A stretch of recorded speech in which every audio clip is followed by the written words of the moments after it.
Welcome one and all. Welcome, boys and girls. If you're a Tennessee fan, say no! Like Darth Vader in the opening round of the tournament, but we all saw it coming. It's like seeing a little puppy get set on some train tracks. We saw it coming, and we didn't want to see it, but boy, it happened, didn't it? So if you're a Tennessee fan, don't cry because it's over. Cry because it happened. All right, let me add Josh Etherly joining us today. How you doing, man? What is going on? I like the shirt, like the Beavers. Fever believer! Oh, it's the defense. What they do? That's the defense you were talking about 2 weeks ago that they own. That we just gave up. No, man, we can't shoot. We can't shoot. We played all right, and if it makes us feel better, Oregon State's better than we thought. But we don't take care of the ball. We can't shoot. No leader. Analytics. No real leader, including the head coach. Like, there's no, who's out blaming, talking about some bullshit about stage fright, and that's your job, is to coach. If I'm the director of a play and the players all go out and shit the bed, and I come out, well, they were nervous in front of an audience. Well, then you're fired. Yeah, man. So no, I have this shirt. I have a lot of them. I collect Pac-12 T-shirts because they have been my saving grace a lot of late Saturday college football nights. Actually, I did not. When we got seeded against Oregon State, I was like, you got to be shitting me. But, I mean, honestly, I've got UCLA, Oregon State, Arizona State, Washington State, Washington. So I'm getting there. I don't have – Colorado's too close to Vanderbilt. Yeah, can't do it. But I'll probably get it. I've got minor league Vanderbilt folks. I've got minor league baseball hats. I kind of like that Pac-12 thing. I like that. Oh, and they're all they're nice. Like this one's that wicking. Like, I got plenty of Tennessee stuff, man. I mean, but dare to be different. So we got a packed show tonight. I want to talk about. I want to do a quick NCAA tourney reaction. I want to talk about what happened to John Fulgerson. Yep. That'll transition us into the tale of the tape portion. Barnes v. Martin v. Pearl. Yep. And then we'll do some loaded questions. So let's just get started. Pac-12 dominance is that's a lazy take, but it's the only major take. Is it real? Is this a product of not having a what you would call a preseason? Is this real? This is a product. I think this is all a product of not having what's the correct term when a conference plays a conference? It's not having a robust out of conference schedule, because the media clearly decided from the start of the season that the Big Ten was the best, and because they just played each other so much. I think if they had to play a robust out of conference schedule, I mean, the seeding is whack. This is crazy, and it's bullshit that Oregon has got to play. I believe it's USC in the Sweet 16. But no, that's now that doesn't explain Kansas, but or necessarily Virginia. But Virginia, the way they play basketball, you always have a shot to beat them. But the way they But no, I think it was just the scheduling this year. And I heard a broadcaster, when was it Iowa, who was getting thumped, said something about, or it may have even been Michigan, which if LSU would practice their layups and inside 3 feet, they probably would have won, said some bullshit like, you just got to wonder if the Big Ten is so great with so many great teams, if they just wore each other out. Whoa! Who was this broadcaster? This was a professional CBS broadcaster. It's one of the guys. It was not the host, not the main guy, but it would have been the analyst covering the Michigan LSU game. Kellogg out there with some hot takes. I think Kellogg was back in the studio, so I don't think it was him. But I couldn't believe it when I heard it. It's like, no. Here's what I've noticed. most of their teams, with the exception of Michigan, play around a big guy. They center around a big, like Iowa. That dude had like 30 to 40 points, and they got blown out because here's everybody else. This is what happened. I can't remember what the other game I was watching. It happened with Illinois. Ohio State, maybe. They catch the ball, and they stop to stare at the post player for 2 seconds. Oh, no, to the next guy. You know what he does? Oh. So if you're the defense, you're just standing there like, this is easy. This is great. The ball's barely moving. And you'll see the same thing with the 76ers in the playoffs. They'll let Embiid score 50, and they'll still lose because nobody else is getting involved. I feel like that's a 90s weave offense, right? I think that you and I are familiar with. Oh, yeah. Oh, the weave was innovative compared to this. And the only thing that's I guess it's a little not worse, but it's about the same as what we do, which is mid-range jumpers. Like, I don't think the analytics are right all the time, but all these 15, 19 footers, the teams that are taking those, they're going out. Yeah. It's crazy. It is. There's an interesting dynamic playing out this year, and I could be completely off. I didn't look at this, but it seems like the 3-ball is not quite what it has been in the past. It's high percentage shots. That's it. So, like, what I've noticed, it was either Oregon. No, I think it was USC the other night, and because they kicked the shit out of Kansas. They did. I mean, they beat them worse than they've ever been beaten in NCAA history, and they were like 11 of 17 from 3. Like, they didn't have to make 20, but they didn't miss 50. But they didn't miss 20. And so, to your point, I think you're right. I don't know that the volume is there, but guys are just getting better at it, man. They're practicing it now. They're growing up practicing it. Well, everybody except the Tennessee players. They're growing up practicing threes and dunks. Yeah. They're all yelling Steph. You know what I mean? When they're going out to the blacktop where, like, you and I, which was silly, used to stick our tongues out and try and do dipsy-doos.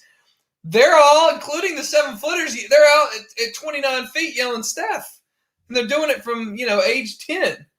So yeah, and the offensive they have changed. These guys they're moving the ball around a lot. So the threes that they're taking, these aren't the dookie threes that we saw that were coming off 3 screens. These guys are athletic. They're getting open. They're running a motion, and these are wide open threes. I'm calling these threes high percentage. These are high percentage shots.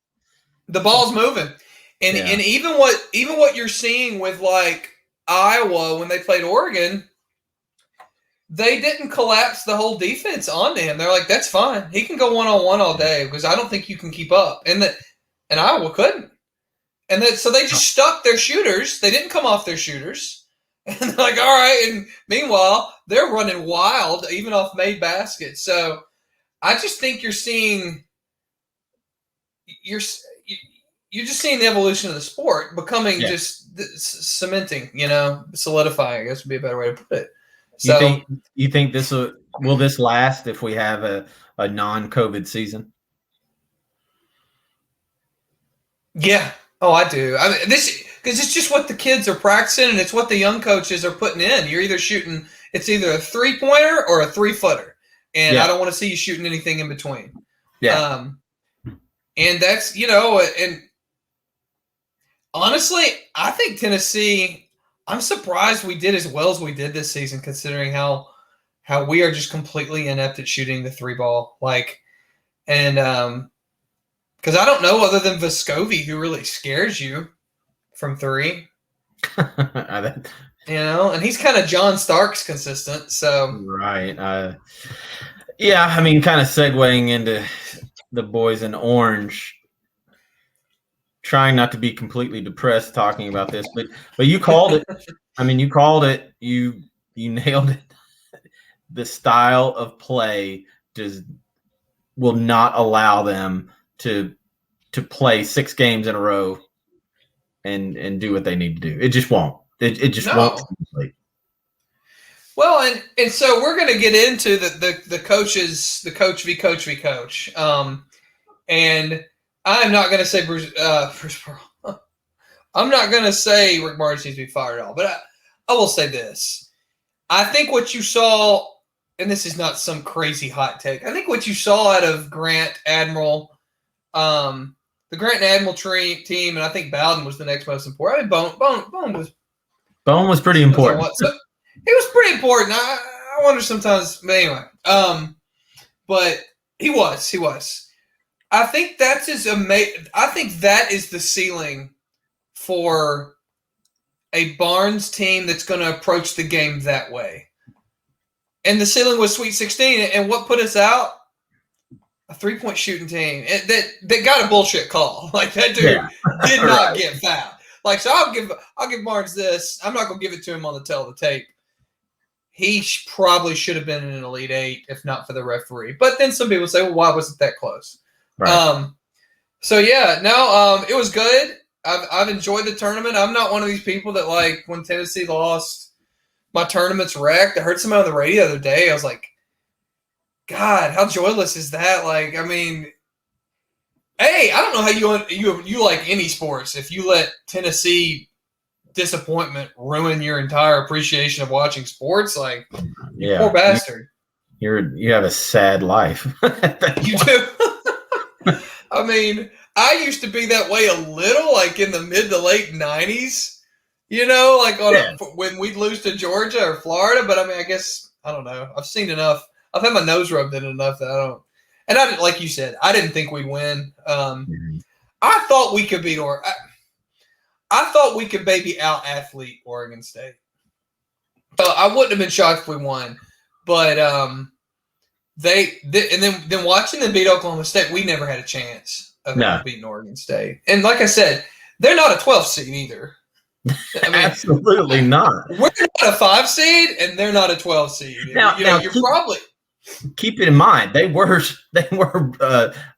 preseason projected last in the Pac-12. Last. And they, they had a lot of COVID issues, and so they never had their shit together until right at the end. But they won the Pac-12 tournament, which now, after watching specifically USC, Oregon, Oregon State, and even UCLA, like they're loaded. That USC team has like 3 NBA players, and 2 of them are related. Like, it's insane. I watched that whole game last night and was like, Kansas doesn't stand a chance against these guys. So, you know what? I don't want to spend too much time on it, but you mentioned it, the seeding and how this played out with Oregon and USC being a 6 and 7 in the same bracket, right? What? USC, USC, because they play. I don't have it in front of me. I got it. USC. They played. USC played Drake. And then Kansas. Right. What's USC seed, though? They're 6. And Oregon's a 7. Oregon's 7. Yeah, I get that they want to put them – they're trying to keep them in the West to a certain extent if all things are the same because of travel. They said they went away. What am I talking about? They're in a bubble. What am I talking about? They said that this is completely a snake system. Anyway, I didn't want to spend too much time, but – no, that's what we can. I love the Pac-12 though. So there are some very smart people that we would like to think are very smart putting these seeds together, and come on, they missed it. There is a bias against the West Coast teams in football that is somewhat deserved, and there is a bias in basketball that maybe they're going to have to rethink things because this is a much better Pac-12 conference than it's been in the past, and. They're loaded, and it's not fluky. They've got more talent. Every Pac-12 team that has won a game, I can honestly say, watching it, it looked like they had more talent than the team they beat. Every time. Before we move on, I just want to hear what's Alabama's odds right now. What's the odds?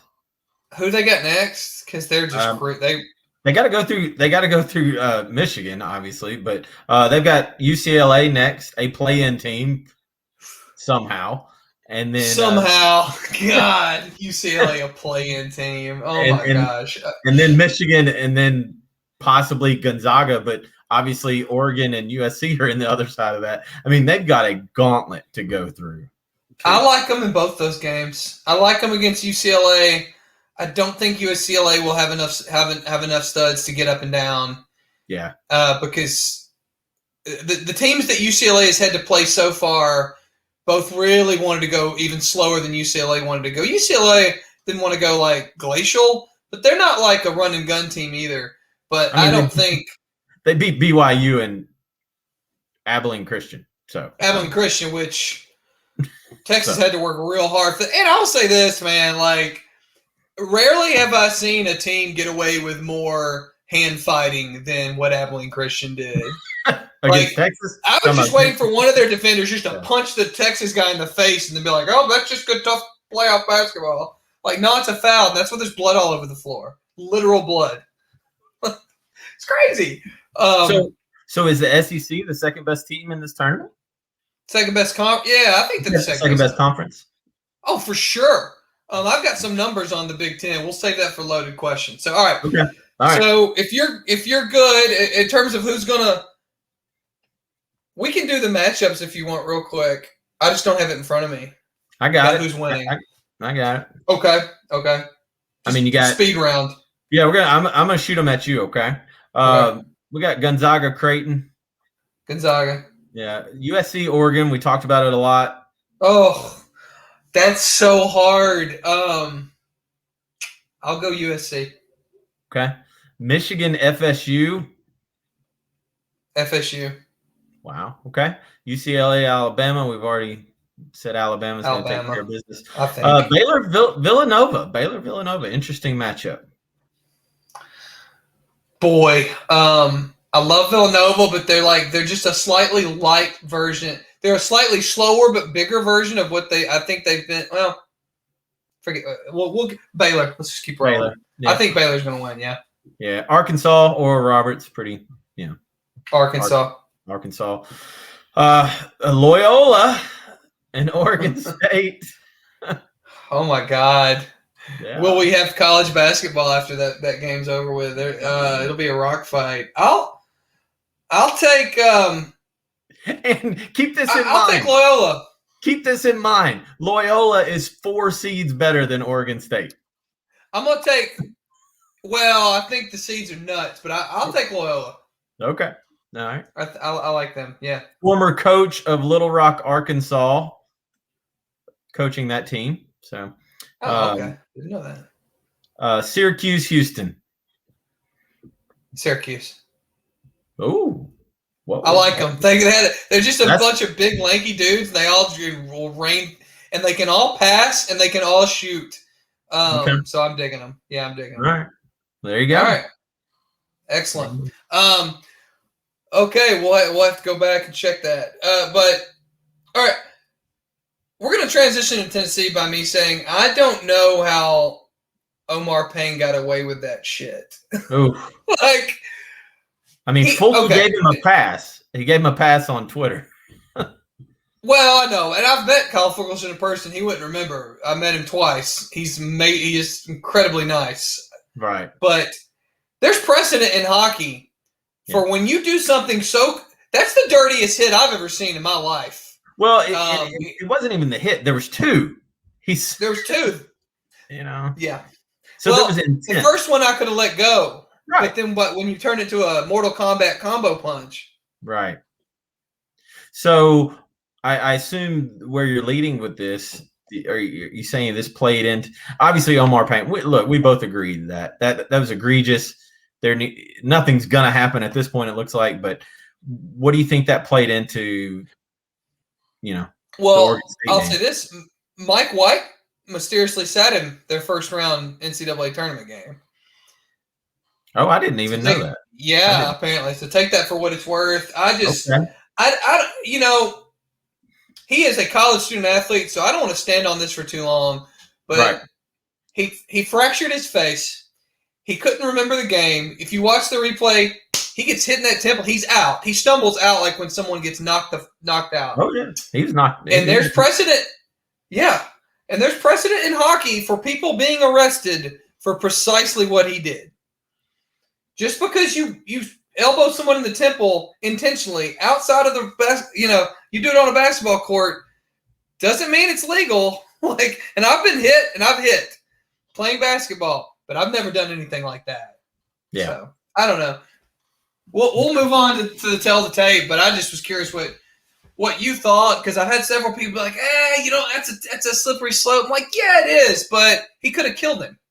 Well, I think it's a slippery slope until you get to what we saw there. That was not a slippery slope. That was with intent. Yeah. So that's like when somebody described porn, the definition, something like, I don't have a definition, but I know it when I see it. Like I told somebody else, I was like, I'm not sure when you go too far in a basketball court, but I know it when I see it, and that was felony assault. And whatever, they're gonna let it roll. But all right, since I would probably be a little bit more vociferous if this was a professional athlete, but I'm gonna move on. Okay. If that's all right with you. Yeah. Cool. Tail of the tape. Are we ready? All right. So just to lay a few things down. Should I change shirts? Should I have a wardrobe change at this point? Does it matter? It's football season. I like it. No, I feel the need to do one, even though I picked against them. All right. Let's have a seat. Oh, okay. I see where you're going there. Yeah. Okay. I'm gonna change it up. All right. Let me just lay some groundwork where this is coming from. Yeah. I do not want to fire Rick Barnes. I don't know who in the hell they'd hire if they did fire him. You don't want to fire him today. No, and my little footnote to that is before people get excited, like, one reason I don't want to fire Rick Barnes is because of where my expectation level is for him. Okay, and even can I give you a names? Just what you got? Patino. Oh, the son? Both of them. That's why I only said the last name. Oh, you'd go hire one of them right now? No, you said you don't want him fired. You don't know who they'd hire. And I give you Patino. It'd be whoever Central Florida's basketball coach is. We don't. That's the list. Like, who is that? Like when Mike, Danny, which one we got? Which white brother we got? Danny. When Danny White pulls out his list for basketball coaches, it just has Central Florida's athletic department's phone number. That's all it is. So I'm not trying to run him off. Okay. But I just want people to understand that it's a two-sided coin. I'm not railing about wanting him. It's Johnny Dawkins. Johnny. Wait, is he the guy that LSU fired? Yeah. Perfect. Perfect. There you go. So it's a double-edged coin that's not a thing. It's a two-sided coin. It is only because my expectations are where they are that I'm not wanting him fired. It's like I don't scream at a Michael Bay movie about why isn't this script Oscar worthy? Like, I don't expect that to be the case. And I don't expect – so if people have expectations of Final Fours and SEC championships, well, then you might want to reconsider how you feel about Rick Barnes. So all that to be said, keep him. We're not firing him. He's got a big buyout. We're not firing him for that reason. Nobody's firing Rick Barnes. Even if he misses the tournament next year, they're not firing Rick Barnes. So, all right. You tell me, are you ready? Are we ready to hit the slides? Let's go. All right. Let me get it going here. Okay. How many years has he got? Has he got 5 years left on that new deal? Was it a 6-year deal?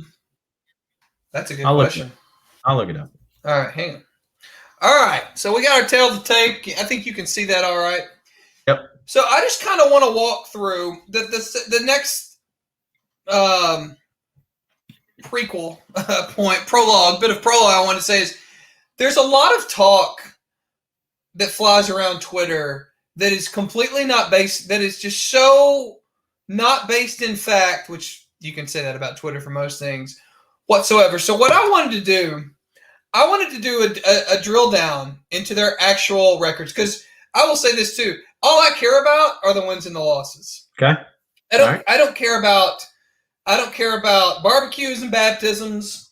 I don't care about any of it. I care about wins and losses and tourneys and all that good stuff. And so that's what we're going to focus on, because I feel like people like hide in the ambiguity of ignorance about what their records actually look like, if that makes sense. Yeah. So, because there's some interesting stuff in here. All right, here we go. So one thing that I think is important contextually is the coach that came before them. Okay. So before Rick Barnes, it was Tyndall, who was 500 and in conference was a losing record. Before Konzo was Bruce Pearl. So, and by the way, we didn't experience any sanction. Like I scoured the internet. He's the one that got sanctioned. Like he got the show call. He got the show call. We didn't even lose any scholarships. Well, we fired him. That was back when the show cause was coming up, and we fired them, so we didn't. So we thought that it would, and we'll never know if they would have gone easier on us. But you're right. That's why they did it. But I do think there's sometimes, let's jump ahead to I got you. Yeah. And by the way, with Tyndall, we did not receive any sanctions. None. So they felt sorry for us. Right? Again, though, like I know some people are like, well, they're coming in clean up. And like, was it a mess? Yeah. I mean, it was an average mess. But LSU hasn't. We just got the death penalty. LSU doesn't. They don't have any sanctions either. So I mean. No. Oh, they're never getting sanctioned, and neither's Kansas, and neither did North Carolina. There you go. So, and then before Pearl. So if you look, except for Konzo, the pattern is you're taking over for a 500, kind of conference loser. So that's kind of, this is a pretty equal. Konzo probably took over a better situation than either one of them. Well, there is no kind of. He did. Because I think a lot of people were still a little confused over why Bruce Pearl. What did he do again? There was a barbecue? Barbecue. Wait, there was a bump? Okay. I'm confused. Wait, did they pay anybody? And they didn't pay any? Okay. All right. So. Just some rib sandwiches. Ridiculous. All right. Well, and then he calls Aaron Kraft's dad, and that's like, why? Anyway. Okay. What I really care about, wins and losses. I have the person with the best numbers in bold. So, SEC, you have a look. Rick Barnes has the third best out of the three in terms of SEC win percentage. And that includes Konzo Martin. And both of them are behind Pearl. And then in terms of NCAA overall, it's Pearl, and it's more than 5 percentage points. But Barnes is ahead of Konzo. Of course, Konzo had 3 seasons, and I didn't like his style of ball. But one thing I did kind of learn going through this is there's some real similarities here. Yeah, him and Rick, neither one made the tournament their first 2 seasons. Which again is why I brought up this, because maybe that's worse that Konzo didn't make it. But anyway, does this surprise you at all? I know it's not. Yeah, it really does, and I think maybe a deeper dive at some point I'm going to do. Konzo and Bruce were coaching at least against better Kentucky teams, better Vanderbilt teams, better South Carolina teams, better Florida teams. It is interesting. I will get to strength of schedule here in a second, because I do agree with you. Certainly those Florida teams, it's kind of wild how we dominated those Florida teams. 5 in a row. Yeah. Okay, so you got strength of schedule coming up. Okay, I do. I kind of have that last. Okay. So anyway, I guess I was the SEC record, and again, because I'm a Barnes truther. I wasn't shocked. I am surprised he's under 60%. I am. I'm very surprised. Yeah. All right. SEC season finish. Barnes has a 2017 regular season championship. Martin has 0. He was tied. Yeah, I'm giving him ties. I think Pearl, one of his may have been a tie as well. I'm just going to give it to him just to make things easier on us. And then Pearl had 3. Pearl had 3. Poor Konzo, he had 0. NCAA tourney. So Barnes has been there 3 of 6 years. He was 17-14 and 9-9 in the season that got canceled. He was not going to the NCAA tournament. He just wasn't. So that 3 of 6 number holds. And he's been 32, the round of 32, Sweet 16, and then the Beavers punted his ass right on out of the tournament. Something interesting about Konzo, he only made it 1 of 3 years, and he did get to the Sweet 16, and he won a play-in game to do that. That year he finished this number is not totally right. Hang on. Whoop. Sorry. That number, whoa. Here we go. Let me fix this real quick. Because he was 11-7, actually. Really? So it missed the tournament. So wow. Oh, is that the year? Is that the year we got 6 in, and they were talking we were going to get 8 in? Is that year? I think so. It may have. Yeah. I just remember it because I was like, oh man, 1 out of 3. I wish that was better. But then I looked. There's a lot of years where that's going to get you in the that would have gotten him in the tournament this year. He was a 1. Well, this year's weird, but wasn't he a 1 seed in NIT that year? He may have been. They lost. They lost in the first. They were 1 seed and lost, I think. Anyway. Yeah, who gives a shit? But I thought that was interesting. And then Pearl, of course, he made it every year. 2 Sweet 16s and Elite 8. Yeah, he had 2 first-round bounces, but Bruce Pearl's Barnes has missed the tournament 50% of the time, and he has one of those. So shut up about it. Yeah. So there is that, and then we've got that's pretty strength of schedule. Okay, now this is where Barnes actually comes out ahead. Okay. So this is from Sports Basketball Reference, and this is 0 is average. Okay, and just for reference, Krzyzewski, his average strength of schedule from his time at Duke is 9.25. While like Mark Few at Gonzaga, his average is 3.65. Just to give you an idea. And then 0 is just like, 500. It's just the perfectly average strength of schedule. So Barnes actually has according to Sports Basketball Reference, the highest strength of schedule. This isn't conference. This is full season. Full season. Yeah. But just at Tennessee. Okay. So, I had a feeling like that the SEC has ticked – overall the SEC has ticked up since he's been here because, Mike Slive, I think it was Slive was the commissioner, where they kind of made an effort like, well, we've got to get better coaches in this league, and he put a lot of pressure on the schools. That's how Ben Howland ends up at Mississippi State. And when did Missouri and A&M, what year did they come in? Oh gosh, it feels like 6 years ago. And keep in mind they got rid of the East and West in basketball, I think, during Martin's thing. So there's a lot. I'm not trying to.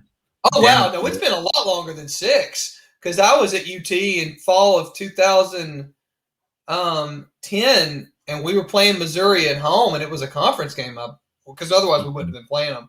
So yeah, it's been over a decade, I believe. Okay. Well, I mean, I'm trying to think of who we play. And Barnes' out of conference schedule, no doubt, probably has been harder. I think if you look at some of the games he's taken on, he's had some. I don't remember Konzo really going after. Well, I remember Pearl beating Rick Barnes out of conference. I do remember that. Of course you. I mean, I think Barnes only had Kevin Durant, but what are you gonna do? I'm sorry. So here's the thing for the folks that hate Bruce Pearl is looking back at these numbers. I'm probably a little more frustrated with Barnes than I was before I started looking into all of this. So I don't know. You can just react. Do any of these? Pearl's NCAA run that he had over 6 seasons. Yeah, I know we got bounced. But guess what? I just watched the tournament this year.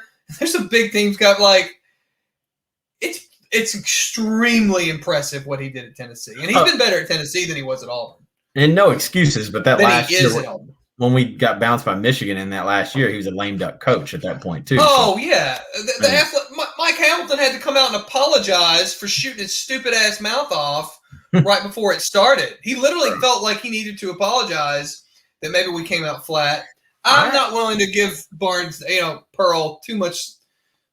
You're right, though. What a shit show that was, and we were still in the tournament. I am surprised. I think the conference schedule, the conference record, is what surprises me the most. That to me, you got to win. You got to win your conference, right? I mean, I don't care. In college basketball, you have to be one of the top teams in your conference. And I'm sorry, 57% win percentage in the SEC with the players that he had.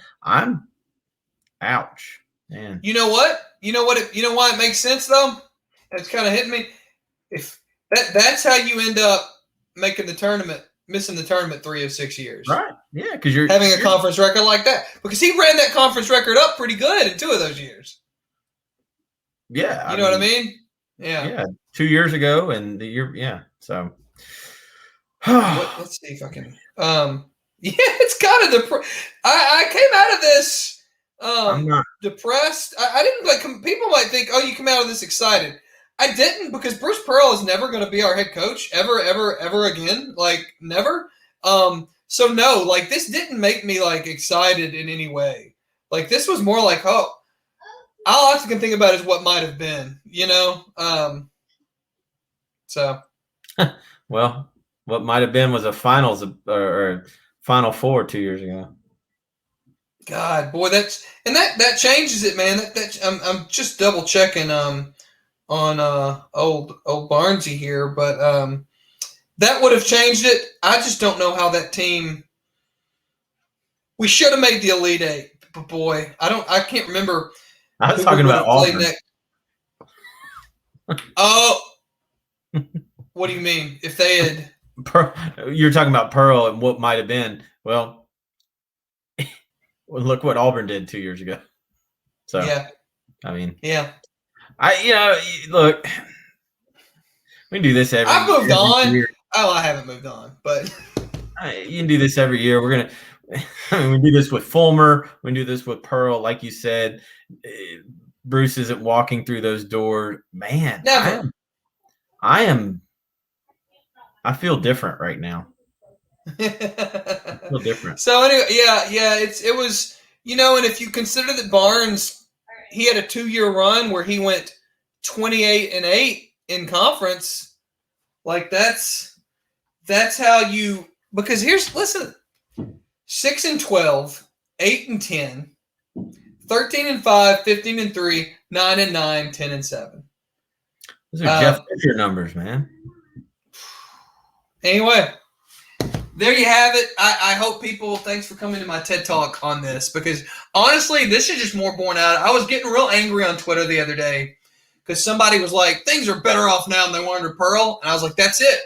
I was like done with covering the Pearl Barnes debate. Like, I was done with it because I just don't care that much anymore. And then I saw somebody tweeted that shit. I was like, no, I know that's not right. So that's it. I am officially done now. Yep. You are what your record says you are. Okay. By the way, he's got 4 years left on his contract. So is that all? Yep. He's younger than I thought he was. I thought he was. I think he's 65. I thought he was. Oh wow. I thought he was about at 70. He's been around forever. But look, that's why when people ask me, like, he's a very good coach. Like, no, he's not. He's just fine. Whatever that tick, he was a very good coach at Texas. But for us, he's just fine. Whatever that tick is above average, that's what he is. And I don't know how you could argue with me otherwise. So, anyway. Good stuff. No, it's terrible stuff, Josh. Hey, we got a point guard coming in next year. I don't value like recruiting rankings a ton because I don't know. I do too. And there's people like, he had his best run with TJ Ford. Okay, maybe he will. Don't we have like some all-world point guard coming in? He's pretty good. Yeah. Okay. Maybe. Here's the thing: he can slash and head to all he wants. If there's nobody on the perimeter that can shoot, he better be able to finish a lot of that shit on his own. So, All right, loaded questions. That's all I got. All right, are you ready for some loaded questions? I am. You got me last time, so let's see what we got. All right. Dirtier play, Omar Payne's aggravated assault against Kyle Fulkerson or the machine gun assassination massacre of Sonny Corleone? Spoiler alert. Well, I mean, everybody knew what Sonny was capable of, so it's Omar. That's true. Well, he was, let's see. I mean, they tricked Sonny, but that's the rules of the game. So I think Omar is much dirtier because, Sonny knew what he signed up for. Right. He was about that life. That's right. It came with it. Omar was playing a basketball game. He was playing a basketball game, and it turned into Mortal Kombat. Yeah. All we needed was Mike White screaming, "Finish him!" And it would have literally been a fatality. All right. Bigger leader worshippers, Tennessee fans or Allison Mack? If you need to know, she is the Smallville star, convinced her slaves to get a brand seared into their skin. You've heard of NXIVM, that sex cult, which actually is a lot more than just a sex cult. Great documentary on HBO. Well, very interesting documentary. It's fairly slow, but it's still good. Who are bigger leader worshippers? The problem is the last 5 to 6 years, especially with social media, I have found myself actually speaking up against Tennessee fans more than I've been agreeing with them. I don't like it.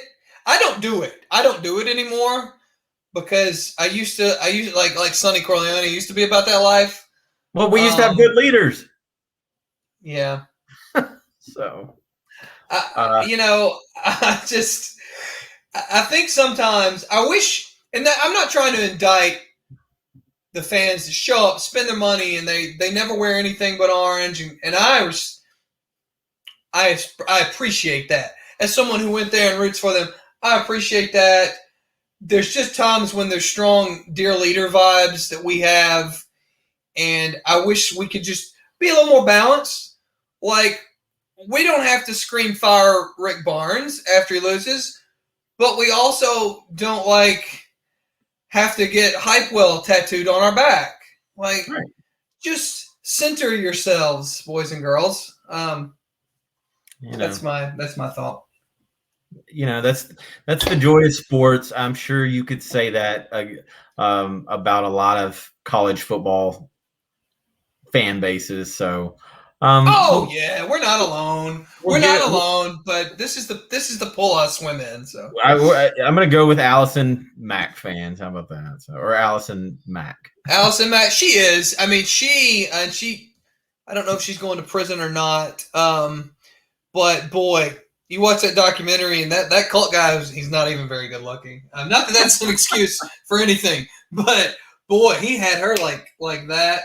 So, all right, we'll get there. Okay, bigger head scratcher that Jonnu Smith is now the highest paid skill player in Patriots history, or that Corey Davis is paid to play football? Well, the NFL. We're in a COVID year. We've got the salary cap that's going to just go insane.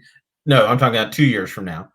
2 years now, because it went down this year. Right, it went down this year. So everybody, and if I'm not mistaken, Corey Davis signed a 1-year deal like most of these guys for the Jets. Is that right? I think it was the Jets. Yeah. Yeah, it's a 1-year deal. So to me, that's not a big head scratcher. One, it's the Jets. I mean, come on. But Corey Davis is a professional. Isn't that weird that he's a professional football player? Corey Davis that we watched. That plays wide receiver and can't catch. Yeah, that's pretty it's tough. But once again, it's the Jets, and they're the ones paying them. So it's not that odd to me. Jonnu Smith being the highest paid skill player in a year where the salary cap has been reduced by 22%. In Patriots history. Yeah. He is getting paid more per year. I believe that includes the quarterback. Now maybe I'm wrong, but I thought a quarterback was a skilled player, but that was the quote from like some SI article. Even if it doesn't include Tom Brady, it's still batshit insane. Like, he's a good player. But now, like, he's in the record books with the Patriots, at least for the time being. Everybody's shattering records next year during free agency, so don't worry about that. You think it's going to spike back up after a normal season? Well, don't they have the CBA coming up too? Well, they're signing the new deal with ESPN and ABC. And then Amazon is going to pay them whatever they're paying them, whatever that number is for Thursday Night Football that they're simulcasting. They don't even have exclusive rights to it. I'd like to talk about that later, because this salary cap that's about to happen in the NFL, they got problems after this. There's going to be so much money it's going to get ready for a lockout. I'm not saying they'll lose the season, but both sides. I listened to a great podcast with Ryan Russillo a while back, and both sides, I think, felt like they weren't happy. Like, the players really feel like they got railroaded, and they're not happy with their current player rep. Oh, what is his name? Gosh, I can't think of his name. He's their representative in the negotiation. So it's going to get nasty. It's going to get really nasty. So, yeah, I would love to do because that's not something I dip my toes in enough. So I'd love to do a show about that if you want to. Yeah, we'll come back to that one. I got some. Well, here's a bonus one. More inept over the last 10 years. The Titans draft folks, player personnel folks, or the University of Tennessee athletic administration. Last 10 years we did the 2016 or 17 draft. If you just put that had Jonnu and Derrick Henry in it. It's a pretty good draft. The rest, that is a pretty good draft. It's the administration up in Knoxville, no doubt. Oh, it is for sure. Sure. Okay, I think we got one more. More overrated, Big Ten basketball or Big Ten football? Wow. So, by the way, one of those basketball titles I gave them, it's Maryland, and that was before they joined the Big Ten. Ohio State did show that they belonged this year. You may not agree, but I feel they showed that they belong. That they kind of routed. Who'd they play? Oklahoma. Who'd they play? Who Oregon. They beat? They beat Oregon. They beat Alabama, and then they beat Oregon, if I remember correctly. No, Alabama won the national championship. Who'd they beat in the? Oh wait, I thought you said when they won their football title. This past year, when they shouldn't have made, everybody said, "Oh, Ohio State shouldn't have made it in 6 games." They beat Oklahoma. They beat Clemson, didn't they? Clemson, yeah. So they showed they belong. The rest of the conference, freaking, Penn State. 3 titles since 1996, man. I don't know what else to say. Wow. Yeah. Holy cow. And I don't know if I gave them credit, because it would be Ohio State twice and Michigan once. I don't think I gave them credit for – no, I didn't give them credit for Nebraska. And so if you're curious, in terms of football – the Pac-12 has 1 that was vacated, USC. Big 12 has 3. I left Nebraska on for them. Like, I'm not. Yeah. I gave them the basketball Maryland title. They're not getting the Nebraska when they were in the Big 12 title. So this is football. The ACC has 5, and then I think the SEC has 13. Why do I not have that on my notes? Wow. Yeah, football. How many does the Big 12 have? In football? Yeah. It's 96. 3. You got that? 3. Yeah, 2. Yeah, 3. I think they're all – are they all Nebraska? Did Oklahoma won? No. Oklahoma got 1. So one of Josh Hype will. And then I think it's 2 Nebraska. But anyway, it's 3. Wow. Yeah.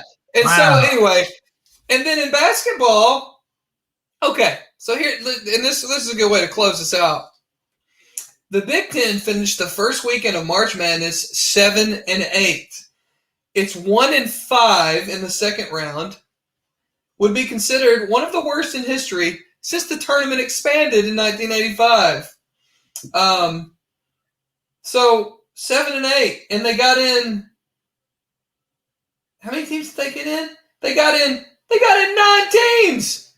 They got in 9 teams. 1 is left, and they were in a dogfight. Well, obviously, So now if you're going by this year, it's basketball. It is. You're damn right. Yeah. Overall, if you just take ESPN, it's football. There's no doubt. There's a love for that Michigan, Ohio State. Just love it. And then once Franklin got up there, Penn State kind of snuck their way into national love, and Nebraska's got some history. So, overall it's football, but this year, wow, basketball. Jeez. They pulled one over on the NCAA, man. They stole some money. It's great. 9 teams. I should have done a little more about it researched out, but I would like to have known how many years did one since they've expanded, did one conference get 9 teams in the tournament? I can't, because I can tell you Conzo Martin would like he would like a word about his 2013 11-7 season, and they got in 9 teams. Just a side note, I'll look it up, but I think it was 8 and it may have been 7. There was one year that the state of Tennessee got 8 teams in. Holy shit. And it wasn't too long ago. The UTC, Memphis was in, ETSU, Vandy was in, Tennessee was in, Belmont, and that may have been it. How many is that? So it was a pretty – anyway. I wonder if MTSU got in. Yeah, probably not. Maybe. Hey. But anyway, so wow. Good. Anyway, that's stats here, man. I like how you Thanks, man. If anybody would like to come intern as a producer to do this kind of stuff, the work is long and the pay is none. So there you go. Come on down. All right. Well, next Tuesday night at 5:45 Central Standard Time. Yeah, man. Okay. I'm sure we'll have something to talk about for sure. We got spring practice coming up. We got the end of kind of free agency going on. We've got the tournament, that'll be kind of playing that night. Oh yeah, the tournament. Yes, we'll do that. We'll do that. Do we know when the spring game is? No. I'm sure somebody does. Yeah. Well, there's been problems with they've had some problems with COVID. Every time it gets tweeted out on Twitter, like the Tennessee football program has shut down. Everybody's like, the sanctions hit, and it's always like, no, it's COVID. It's COVID. We have a date. We do have a date. The date is April 24th. Oh, fun. Okay. Well, we won't cover that, obviously, because we don't have a time machine, but dope, man. Well, cool. All right. Well, thanks for joining. All you out there, have a drink.